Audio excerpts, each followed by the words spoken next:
For this lecture, we will be talking about swine production and management. So, nung last, we've talked about poultry production and management. Ngayon naman, magfo-focus tayo sa baboy. Okay? Now, first off, what are some common terminologies that is used in swine production? So, I have here a list. We have gilt. A gilt is a young female pig na hindi pa nanganganak. So, similar to your pullet in chickens. Your sow is a mature female pig na nanganak na at least once. So kung sa chicken ang pinag-uusapan dyan, yan yung hen mo. They already laid their eggs. Your boar is a mature male pig that is usually used for breeding purposes. So lalaking baboy na ginagamit for breeding purposes, binibreed niya yung sow. Your barrow is a male pig that is castrated. So tinanggal yung kanyang testes and is usually raised for meat. That's your barrow. Your piglet naman is a baby pig up until it is weaned.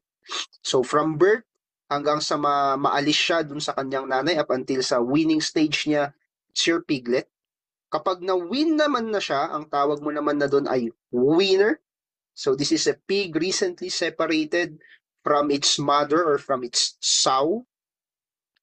Grower naman po ang tawag sa mga pig na ginagamit for, well, all pigs are ginagamit for meat production. But grower, yan yung mga pigs naman who has a very fast growth phase, typically around 30 to 60 kilograms in weight. Ang finisher mo, yan naman yung mga baboy na malapit na sa kanyang market weight. So malapit na siyang mabenta. So around 60 to 100 kilos, depende sa breed. We have farrowing. Yan yung parturition ng swine. So what is parturition? Yan yung panganganak. So the act of the sow giving birth, we call that as farrowing. Ang general term sa mga hayop, parturition, panganganak. And litter, yan yung group of piglets that are born at one time from a sow. So kung ilan yung ipinanganak ng sow na piglet, we call that as litter. Kung ilan sila, we call that as litter size. Okay? Now, what are the different characteristics of swine species? Ano yung mga breeds nila and their origins? Before moving on with the different breeds, let us talk about the biological classification of swine. So, kung titignan natin yung taxonomy ng swine, swine belongs, of course, to kingdom Animalia. So they are animals with a vertebral column or spinal cords. They belong to phylum Chordata. And they are mammals. Ibig sabihin sila ay nagpapasuso. They belong to order Artiodactyla, which means they are even-toed animals. Family nila is Suidae. Their genus is Sus and their species is Scrofa. So, ang scientific name ng swine is Sus scrofa. Now, your swine, this came from a long lineage of wild pig, okay? Na na-domesticate, and now, yung dinodomesticate natin na baboy, we call that as Sus scrofa. Now, I just want to point that out kasi later on titignan natin na may mga endemic breeds of pig. Okay? May mga endemic breeds of pig dito sa Pilipinas na hindi Sus scrofa ang scientific name. But let's talk about what are the common swine breeds at ano yung mga iba't ibang mga karakteristik nila. So, madalas, isa ito sa mga nakikita nyo sa mga lectures on animal science and even possible na lumabas rin sa exam. So we have the Duroc breed that came from the US. So itong breed na to is usually mapula, yung kanilang coats, or reddish, no, to brownish to orangish, and they have droopy ears. Itong mga Duroc has a high growth rate. They are efficient feed converters. Ibig sabihin, mababa ang kanilang feed conversion ratio, and they are usually stress resistant. Yun nga lang, ang weakness sa breed na ito is mahina yung kanilang paa and they have an arch back, lalong-lalo na in some lines of turok. For P-Train, this came from Belgium naman. Ano yung characteristic feature niya? They have white with black spots and their ears are erect. In contrast to Durok, no, na droopy yung kanyang ears.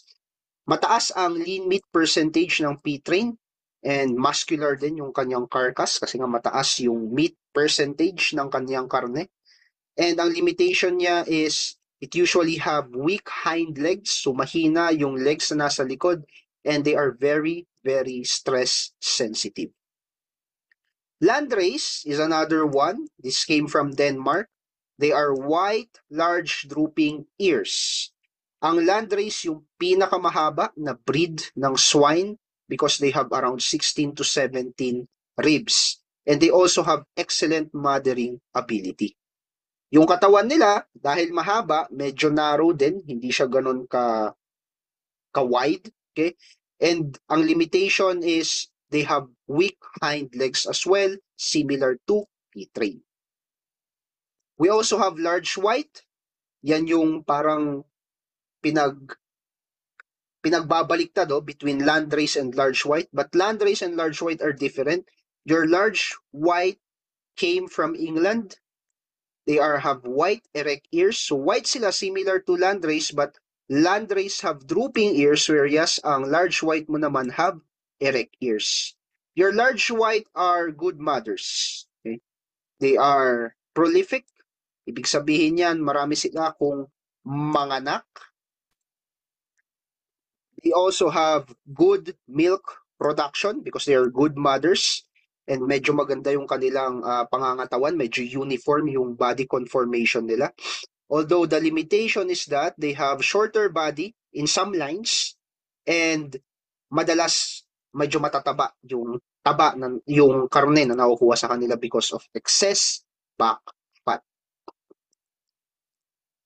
We also have Hampshire na galing naman sa England na dinevelop rin sa US. They usually have black with white belt, yung mga Hampshires natin. So, black, tapos para silang may sinturon na kulay puti. And they have erect ears. Maganda ang quality ng kanilang karne and efficient din sila sa paggamit ng feed. So, low FCR din. Although they are poor mothers and they have small litter sizes, so they are not that prolific and they have really, really thick back fat. We also have Berkshire, which came from England. Ito naman yung baboy na itim din siya, katulad ng Hampshire, pero wala siyang white belt.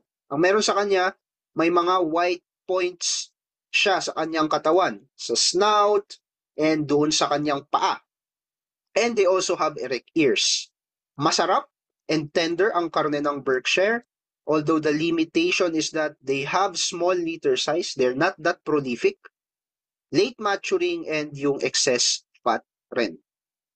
We also have Mishan that came from China. They are color black with white legs and drooping ears. This one, the Mishan, they are extremely prolific. Okay?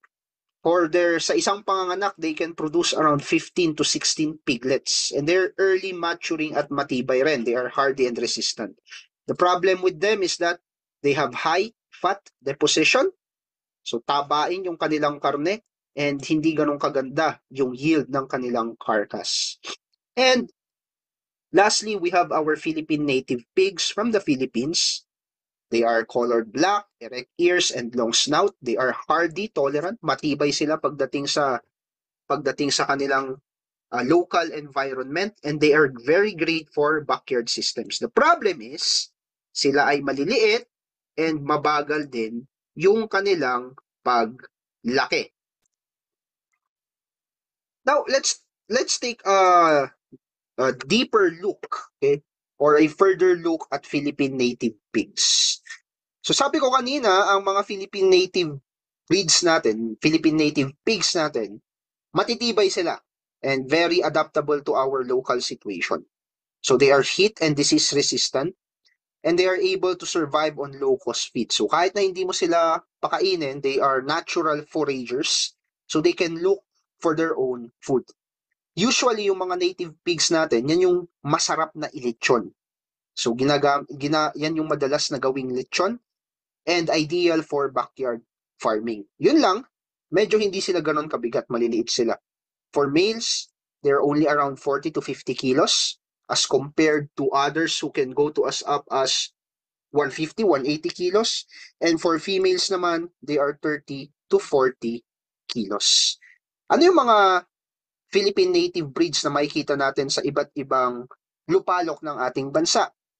We have the Q-Black, Philippine native pigs na nakikita madalas sa Quezon, particularly ano na yung lugar na yon? Atimonan? Oh, not sure. In anyways, Q-Black is sa Quezon province yan. Marcaduque is coming from Marinduque naman. Sinirangan is from Eastern Samar. Isabela, Philippine native pig, is from Isabela. Yuca pigs, Yuca native pigs is from Kalinga. And we also have the Benguet strain, which is coming from Benguet. And meron din tayong tinatawag na Vizcaya native pigs, which are found in Nueva Vizcaya. Aside from that, may mga Philippine native pigs tayo that are upgraded. Okay? So, in-upgrade, ibig sabihin, i-breed siya into commercial breeds katulad ng mga Duroc, Berkshire, na nabanggit natin kanina. For example, yung Kaman. Yung Kaman is a breed coming from Red Kaman and Duroc. We also have Diani, which are breeds coming from native pigs in Batangas and Berkshire. Black Ilocos are also native pigs from Ilocos, bred to Berkshire or Poland, China. And we have Berkhala, which is a breed from Berkshire, and Jala pig from Rizal province naman. Ngayon, nasabi ko kanina sa inyo na ang scientific name ng swine is Sus scrofa. But then again, aside from our native pigs, okay, our native pigs, okay, is hardy, ito yung mga madalas maliliit. Aside from this, may mga pigs tayo na hindi natin pinapalaki domestically. Ibig sabihin, hindi natin siya sinasadyang palakihin sa ating farms para gawing karne or para gawing lechon. So may mga pig na makikita natin sa kanilang natural environment, particularly sa mga gubat. Okay?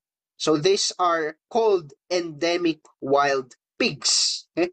So kung meron kang native pigs, yung mga pigs naman that are not domesticated, usually found in the forest, we call them as wild pigs. And there are wild pigs endemic to the Philippines. Ibig sabihin, dito sa Pilipinas lamang makikita. For example, we have Philippine warty pig.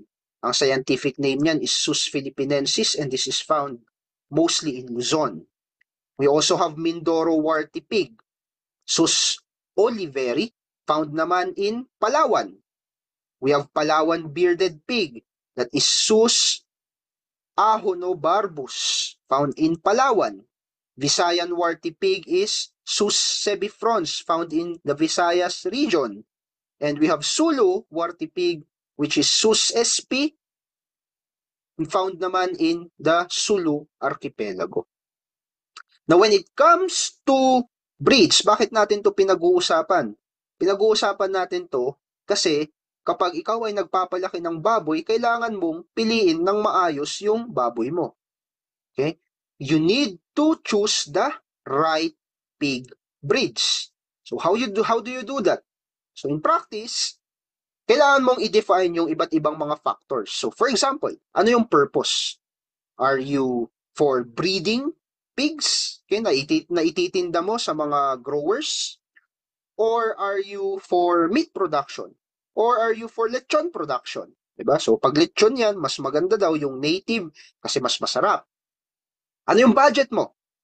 So usually, yung mga commercial breeds, mas mahal yan as compared to native pigs. What kind of environment do you have? Right? Do you have an environment with harsh climate? Kung harsh climate, dapat gusto mo yung breed na hindi masyadong nai-stress, yung adaptable sa environment. And ano yung target market? Are you just selling to the masses? So in this way, gusto mo ba ng lean meat, 'di ba? Or gusto yung market na tina-target mo, ang gusto nila is flavorful meat. Or ngayon pumapasok na ang organic farming, baka gusto nila ng healthy pork, 'di ba? So yan yung mga selection criteria natin sa pagpili ng breed sa ating farm. Our next topic, we will be diving on swine production principles and ano yung iba't ibang mga practices when it comes to breeds and their nutrition. Okay? So isa-isahin natin yan based on their stages as well. Magsisimula tayo sa gilt development. So gilt development and how are you going to prepare these gilts for breeding. Remember, a gilt is a young female pig na hindi pa nanganganak. So proper development is important kasi yan yung magiging pundasyon para siya ay maging productive sow. In principle, we usually want gilts that are mature and healthy. Of course, ayaw natin may sakit, di ba? Or immature. Kaya hindi pa siya handa tapos i-breed mo na. Hindi po pwede. So, ang mga gilts natin are usually around 130 kilos dapat at 210 days of age. Iniiwasan natin na yung mga gilts natin are mated earlier than that. Kasi kapag nabuntis siya ng masyado pa siyang bata, hindi pa ganun ka-mature yung gilt natin, it could lead to low productivity. So hindi ganun karami yung anak. Kung manganganak man, maliliit pa yung litter or yung litter sizes. And aside from that, the gilts are exposed to boars sa mga lalaking hayop, and they are exposed to 14 hours of light daily, that's around 14 to 16 hours of light daily, para ma-stimulate yung kanilang estrus cycle. So those are the things that we usually do in order to prepare our gilt for breeding purposes. And how do we feed them? Usually, our gilt are fed ad libitum early. It means meron silang unlimited access of food. Okay? Sa simula. Now, right after unlimited feeding, you can switch to restricted feeding.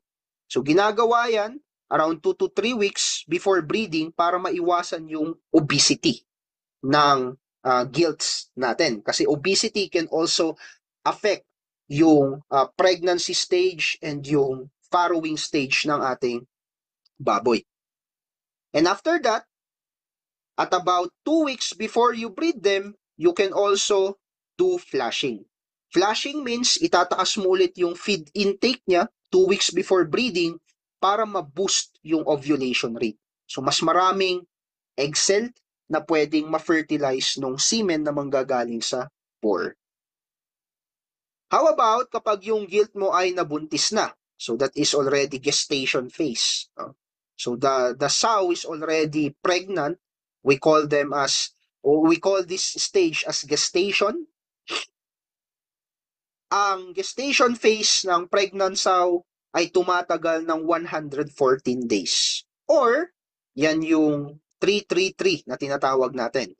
3 months, 3 weeks, and 3 days.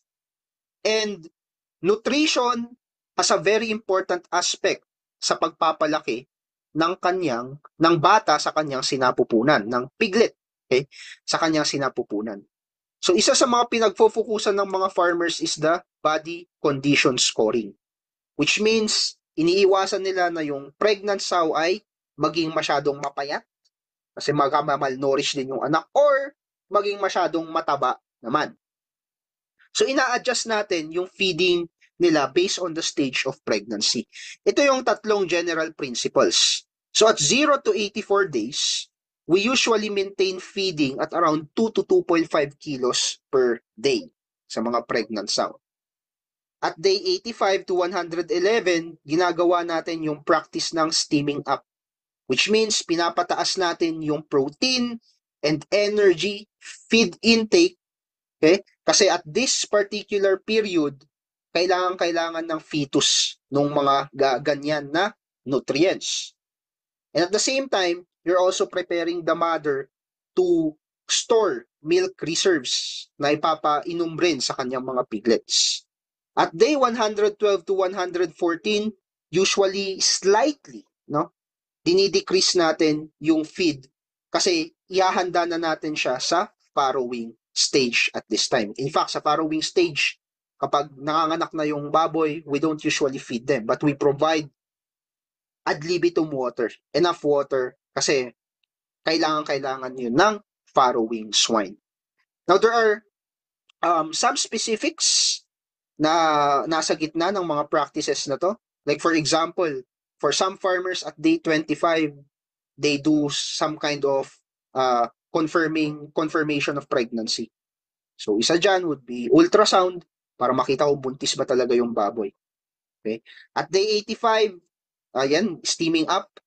At day 100, ang ginagawa dyan kapag may mga skin diseases, usually caused by mange, so kapag may mga microscopic parasitic mites na kumakagat doon sa nanay, at day 100 we treat it para comfortable siya. At day 104, usually dinideworm natin yung baboy to make sure na hindi maililipat kung anong parasite man yung pwedeng mailipat sa kanyang anak. And at day 107, we transfer it now to the farrowing pen. And at around 111, we decrease feed and prepare the environment for farrowing. And at 114, hindi tayo nagbibigay dyan ng pagkain, usually tubig lang. Okay? Kasi dyan na magfa-farrow na, manganganak na yung baboy. And syempre, kapag nanganak yung baboy, ano yung kanyang ilalabas? Ang tawag doon, piglet. Okay? And the nutrition of the piglet is very important. You have to understand, guys, na kapag ang piglet na ipanganak, wala yung immunity. And they are very, very much at risk of iron deficiency. Okay? So, wala silang immunity, and then they are prone to iron deficiency. So, the first hours or the first days is very critical for piglet nutrition. For example, colostrum, yung unang gatas na ilalabas ng ina, dapat matake yan ng piglet. Kasi yung colostrum na yon, mayroon yung antibodies na tutulungan yung immunity ng ating piglet. At day 3, we usually perform iron injection. So that's around 100 to 200 milligrams of iron para maiwasan natin yung iron deficiency symptoms or na nagkukos ng iron deficiency disease. It's not necessarily that this is iron deficiency, what do you call this, situation sa ating mga piglet. And we do provide them with creep feed, which are high protein mash by day 7. And this time, dahil bagong panganak rin itong mga to, madalas yung environment should provide them with an artificial heating mechanism din. So dapat mini-maintain natin yung heat of around 33 to 35 degrees Celsius. So parang manok din, May brooding phase din siya kung saan lamigin siya, kumbaga. So kailangan yung environment may extra heat for them to thrive well on their next stages. Now, kapag yung piglet mo lumaki na at around 28 to 35 days, usually kailangan mo na siyang ihiwalay sa nanay. And ang tawag mo sa mga baboy na naihiwalay sa nanay, ang tawag mo doon, mga panalo. Okay? They are called weaners. Okay? So, pag naihiwalay sila sa nanay nila, they are called weaners already. And you are now going to transition them from milk consumption going now to solid feed. And this stage is quite stressful sa mga baboy. Kasi imagine mo, nasanay sila na may nanay, nasanay sila na dumidede. So, kapag poor ang management during the weaning stage, medyo stunted din yung growth or nagkakaroon ng iba't ibang klaseng kasakit katulad ng diarrhea sa iyong mga weaners. Therefore, ano yung mga dapat nating gawin? Dapat gradually natin siya ita-transition to solid feed, hindi biglaan. We also need to prevent stress through stable temperature and familiar surroundings. Huwag natin sila masyadong biglayin. In fact, ayaw natin na i-mix sila. I-mix yung mga winners from another set of winners. Okay? So gusto mo familiar yung kanilang environment to avoid stress. So if you mix them immediately, maaaring mas stressful sa kanila yon. So iniiwasan natin yan. So we don't mix the litters immediately with other litter of winners, but rather we allow them to adjust to their new environment. We start off by feeding them with starter mash. That's around 18 to 20% crude protein. And nagpo-provide tayo ng ad libitum feeding sa kanila for the first few weeks. And of course, very important, again, wag natin i-neglect yung kahalagahan ng clean water. Kasi mahalaga yan para mas maayos yung conversion ng feed into body weight ng hayop. So now that after becoming winners, they will now go to the grower and finisher management phase. So when they are starters pa lang, so that's around 2 to 3 months, we usually provide them with high crude protein content. So that is with a calorie of 3,250. Okay? At starter phase, so that's 2 to 3 months. Kapag grower na sila, yan madalas mabilis na ang paglaki ng baboy sa stage na to. At 3 to 4 months, 16% naman yung crude protein na binibigay natin. Medyo mababa na yung calorie at this time. And at finisher stage, yung malapit na siyang i-market, okay, that's 4 to 6 months, we usually provide 14% crude protein at 3,200 calories. Okay? Now, ito yung mga target natin when it comes to FCR and average daily gain.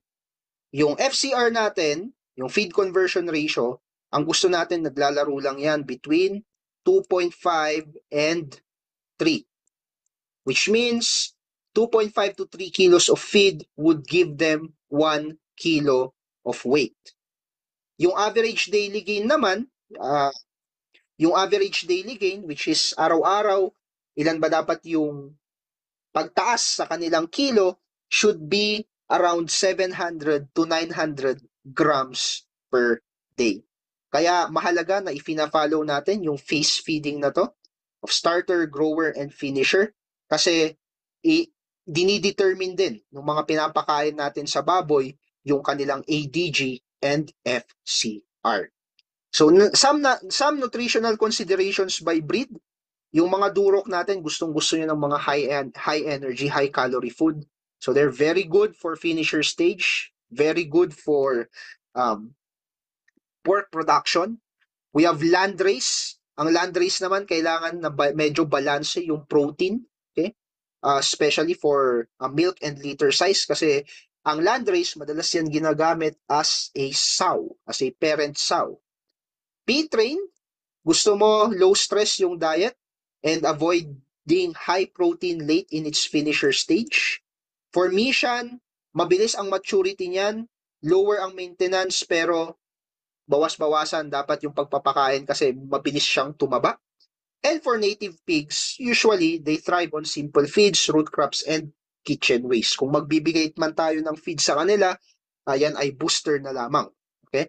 Pero madalas, kaya nilang humanap ng pagkain because they are also good foragers. So what are some supplements that we can provide to them? Okay? We can provide our animals with minerals katulad ng calcium, phosphorus, iron, and zinc. Vitamins katulad ng A, D, E, and B complex. And some additives like enzymes, probiotics na mahalaga sa gut health nila, and some growth promoters. Ano ba yung iba't ibang mga feeding forms, by the way? Ano ba yung iba't ibang klase ng pagkain? So we have mash, pellets, crumbles, and grit. Okay? Mash, madalas pinapakain yan for piglets and sow. These are soft and easier to digest. Pellets naman, yun yung pellets natin. This increases feed intake and better for growers and finishers. Whereas yung crumble, yan yung transition feed for winners. So from winners, before siya maging grower, madalas pinapakain natin ng crumbles as a transition feed before ibalik natin sila into pellets. And grit or roughage, these are optional for adult pigs, but these are usually this improves gut health because of the presence of probiotics, katulad na lamang ng kitchen waste. So here's a summary of the different stages, focus, and key practices.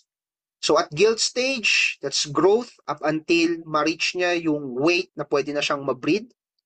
We usually practice flashing, tinataas natin yung feed intake, but then we also want to avoid obesity, and we want to expose them to the boars para ma-stimulate yung kanilang estrus cycle.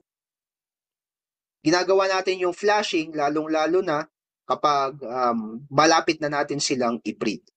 For your pregnant sow, ang key focus dyan is the good development of the fetus inside your sow, and you want them to be prepared for farrowing.